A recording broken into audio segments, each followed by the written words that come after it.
Este perfil fala de mulheres artistas, então acho que já é momento de falar de mulheres que se destacaram na arte, só que longe dos pincéis e das telas. Estou falando de mulheres que se destacaram na música, isso mesmo. Vamos conhecer nomes pouco comentados, mas que merecem ser estudados e exaltados. A primeira delas, Maddalena Cassulana, que viveu entre 1540 e 1590. Ela nasce em Siena, na Itália, e é a primeira mulher a publicar um trabalho musical. Ela viaja por toda a Itália, colaborando com diferentes compositores nas cidades de Veneza, Milão, Florença, onde também dá aulas de música. E a gente sabe da existência da Maddalena porque seu nome aparece em várias dedicatórias e publicações musicais feitas por ela mesma e por outros compositores que também lhe dedicaram temas, que na maioria das vezes eram os chamados madrigais, que são composições poéticas concisas, mas que exprimem elogios e galanterias. Vocês vão escutar um trechinho aqui de um madrigal composto pela Maddalena. A Maddalena publica a composição de madrigais chamada Il Primo Libro di Madrigali, dedicado a outra mulher, a Isabel de Médici, filha do Cosimo de Médici e de Leonora de Toledo, que era apaixonada pela música. Nessa dedicatória, Maddalena diz: desejo mostrar ao mundo tanto quanto puder nesta profissão musical. A vaidade equivocada que apenas os homens possuem os dons de arte e intelecto e que esses dons nunca são concedidos às mulheres. Maravilhosa. A próxima, Francesca Cattini, que viveu de 1587 a 1641. Ela nasce em Florença e com 13 anos ela encanta a corte dos Médici quando canta no casamento da Maria de Médici e do Henrique IV da França. Ela é apelidada de Cettina e estava acompanhada do seu pai, que estava tocando um instrumento que, enquanto ela cantava, e encantava todo mundo. Além de cantar, ela foi a primeira compositora de óperas da história e ela sabia tocar vários instrumentos. A Francesca abre uma escola de música e isso, somado ao fato de que ela pertencia à corte dos Médici como artista, faz com que a Francesca seja a musicista mais bem paga de Florença. Cabe mencionar que a Francesca vai compor várias canções junto a Michelangelo Buonarroti, o jovem sobrinho do Michelangelo, aquele do Davi, da Capela Sistina, Pietà, por aí vai. La Liberazione de Ruggiero é uma ópera e a única que sobrou da Francesca até hoje. Provavelmente foi a que sobreviveu ao tempo, porque foi a primeira ópera italiana a ser interpretada fora da Itália. A ópera é essa aqui. Só um pedacinho porque o YouTube derruba, gente. Próxima artista, Maria Anna Mozart. Reconhecem esse sobrenome? Pois é. Maria Anna Mozart, na verdade Maria Anna Walburga Ignatia Mozart, nascida em 1751, foi a irmã mais velha do Wolfgang Amadeus Mozart. Os dois eram inseparáveis e eles aprenderam música com o pai, Leopoldo Mozart. E aí se apresentaram nas cortes de Viena e Paris, só que o Mozart continuou a carreira, né? Enquanto que a Maria Anna, adivinhem, isso mesmo, ela se casa e ela tem que abandonar a carreira.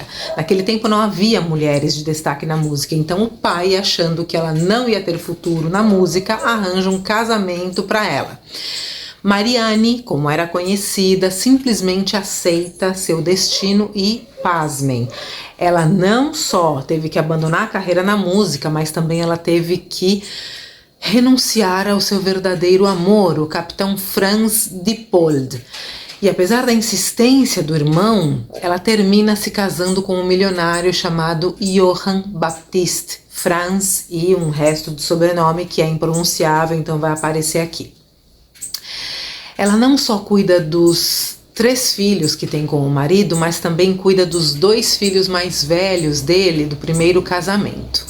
Então, é possível perceber pelas cartas que o Mozart e a Mariana trocam que ele respeitava muito a irmã e também respeitava muito o talento dela. Tanto que alguns autores dizem que ela pode ter colaborado com algumas composições do Mozart. Ela dá aula de piano até a morte dela, que é em 1829. Sem dúvida, Mariana Mozart teria sido tão famosa e reconhecida como seu irmão. Uma pena. E agora, Clara Schumann. Se você achou que a vida da Mariana Mozart estava complicada, se prepara para essa.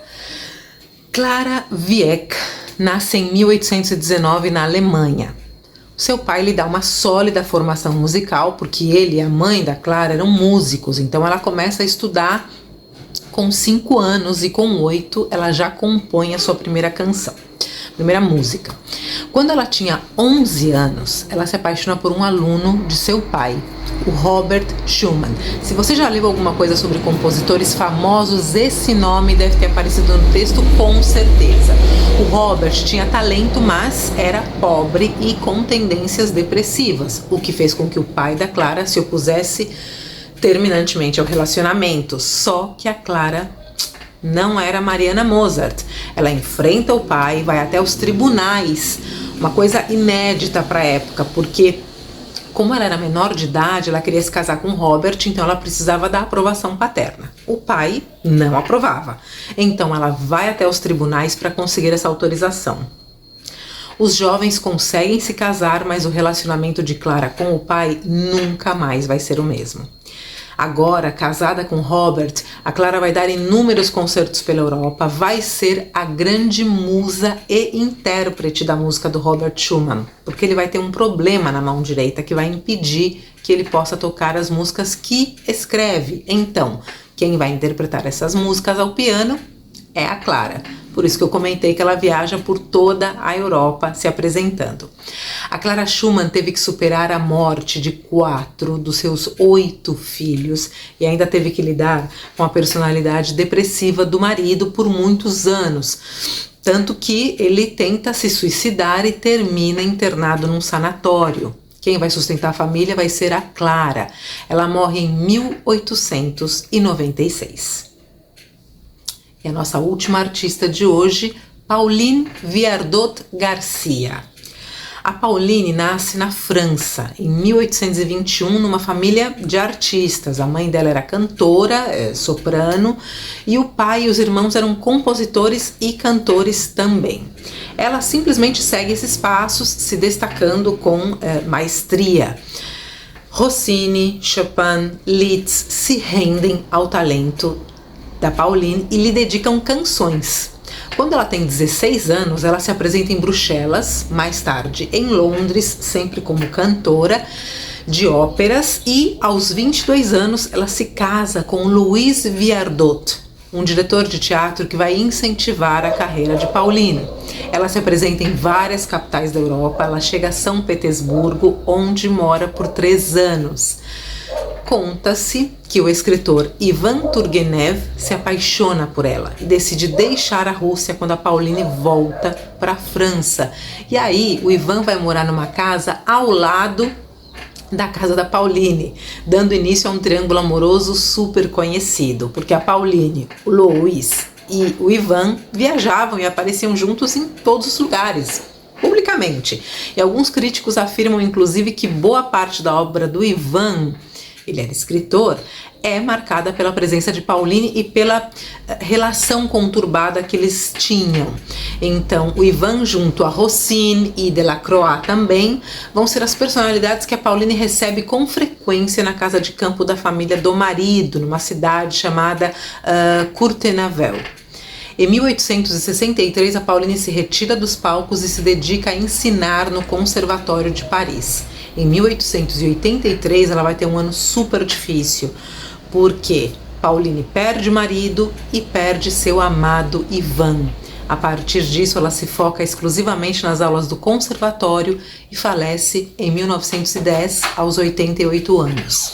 Bom, Espero que vocês tenham gostado de conhecer essas mulheres ilustres da música. E se vocês gostaram, prestigiem o canal com like, compartilhem, fiquem atentos para mais relatos de arte sobre mulheres artistas. Obrigada, até a próxima!